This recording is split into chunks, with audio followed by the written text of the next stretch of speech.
Hey everybody, Thomas here. Welcome back to SFF180. Thank you for joining me. You know, it's been quite a while since I've done an editorial video, and I had been wondering, has anything really been going on of sufficient interest for me to do an editorial video about? I mean, I decided a while back that the sad puppies weren't really worth wasting oxygen on. Well, how lucky for me then that, along with quite a few of you, I discovered this article yesterday. Perhaps it's more accurately called a column in The Guardian. In which a gentleman by the name of Jonathan Jones, well, who is he, for one thing? Who is this guy, Jonathan Jones? Well, he is an art critic for The Guardian, evidently, and he really doesn't seem to like Terry Pratchett. Okay, fair enough, you might say. You know, people have the right to like and dislike whatever they choose, and, you know, especially if they're a critic, right? I mean, critics are out there, you know, stating their opinions, pro or con, regarding various things. But here's the interesting bit. My approach to criticism has always been to offer opinions of works with which I am familiar. In other words, if I do a book review, I always make sure to do a little thing known as reading the book before I write the review. Seems to me a basic requirement. But Jonathan Jones in this column leads with a declaration, in fact a proud declaration, that he hasn't read any Terry Pratchett. It's right here in print. I have never read a single one of his books, and I never plan to. Life's too short. And yet the headline of the piece demands that we, quote, get real and admit that Terry Pratchett is not a literary genius.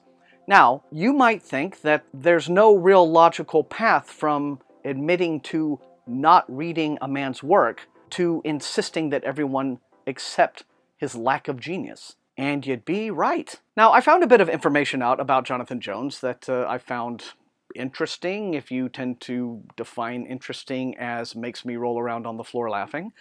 He compares himself. He declares that the historical figure with whom he most identifies is Niccolo Machiavelli. Yeah, he just says it. He's good at just saying lots of things.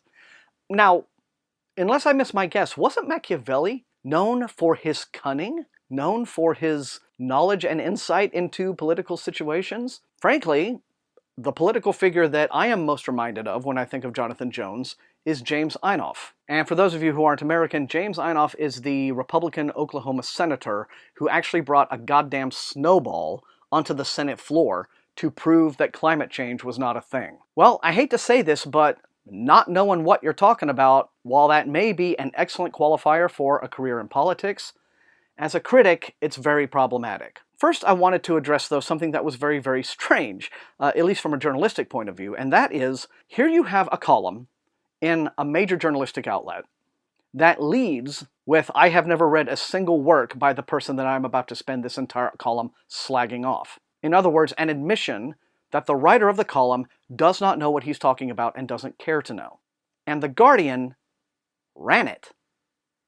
Right, now, I'm not a professional journalist, although I did put in several years at my university, at the newspaper there, mostly doing cartooning and things like that.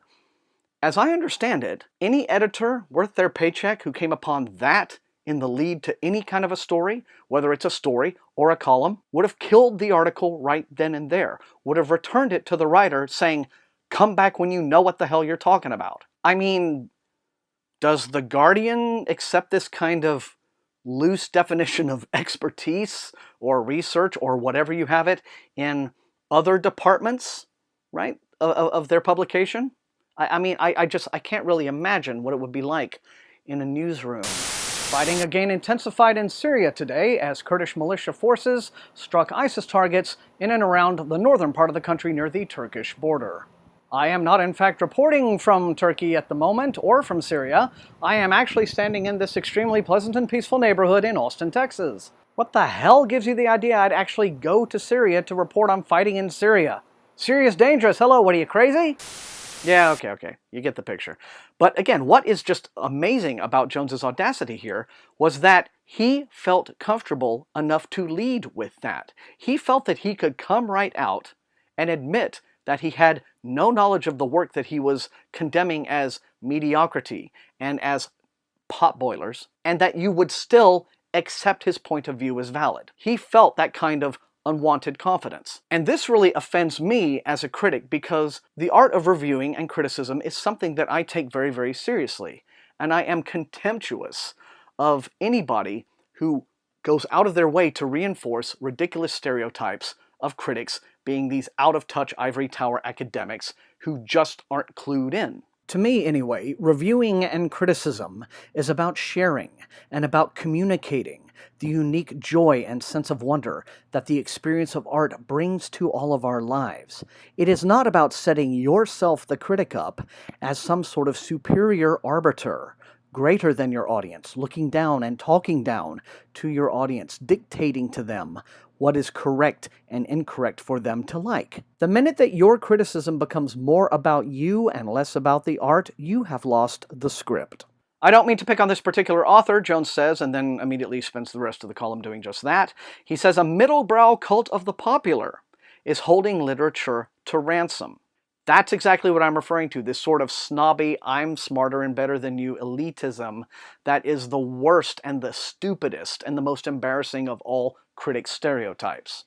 Really, how far do you have to have crawled up your own ass for it not to occur to you that when you have led with an admission that you haven't read the work in question, every time you dismiss it as trash, as ordinary potboilers, as the kind of work that only mental laziness would enjoy, and then try to convince everyone, I'm not saying this is a complacent book snob who claims to have read everything. We don't give a shit if you've read everything. We only care that your opinions are based on knowledge of the subject. If you take criticism to be an academic field, as I do, I think that it is related to academics. Academics are one profession in which knowing your subject is key. Your credibility stands or falls on that particular notion. Knowing your field is key in criticism. Now let's do a fun little thought experiment and pretend that somewhere out there in the world there is someone, maybe someone even who isn't Jonathan Jones's mom, who might defend the idiocy of Jonathan Jones's opinions here. They might say, but golly gee, Thomas, you probably have opinions of novels that you haven't actually read. Take, for instance, the Twilight books or the 50 Shades books. You probably think those are shit, but you haven't read them, have you? Ah-ha-ha! Gotcha! Yeah, okay, fair point. But here's the big difference. Check out my website. You know what you won't actually find? Reviews of Stephenie Meyer's books. Reviews of E.L. James's 50 Shades books. Go ahead, look through the menus. You won't find those reviews. And so you won't find me anywhere in writing stating opinions of those books that I have not read.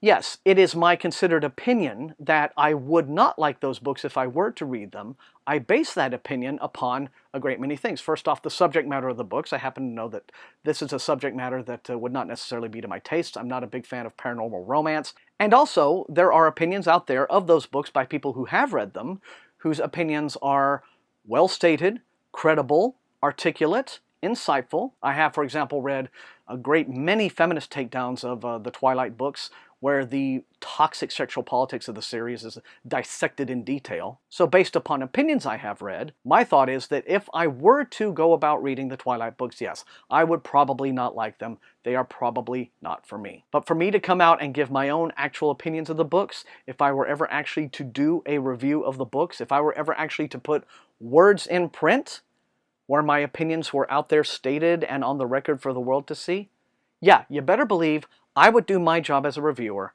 and read the books. Reading is a deeply personal experience. Reviewers, critics like things, don't like other things. I myself have gone against the grain of popular opinion on a great many writers who are widely beloved by the fantasy and science fiction fandom at large. And you're free to think my opinions are full of shit. But I read the books. And what's offensive about Jones's approach is that by first off, trashing an author whose work he has not read, whom he knows is widely beloved, so he knows that he is trolling millions and millions of fans of this particular writer. And he then goes on to describe the profound emotional experience he had reading the writers he does like, reading Günter Grass, reading Mansfield Park, reading Marquez, while displaying a complete lack of caring that those experiences were shared just as profoundly by the fans of Pratchett's work. What Jones is basically saying is, hey you people, your emotional experiences are less valid than mine. And that may be many things, but it's not good literary criticism. Get real. It's time we stop this pretense that art snobbery is equivalent to Machiavellian brilliance, let alone good criticism. And that's all I have time for in this episode of SFF180. Thank you all for joining me. What do you think of Jonathan Jones's piece? Let me know, fire up the comments, and otherwise, please share this video far and wide with your SFF reading friends, leave a like button if you enjoyed watching, and above all, please subscribe to the channel. That is how SFF180 grows. And until I see you guys next time, happy reading, whatever it is you like to read.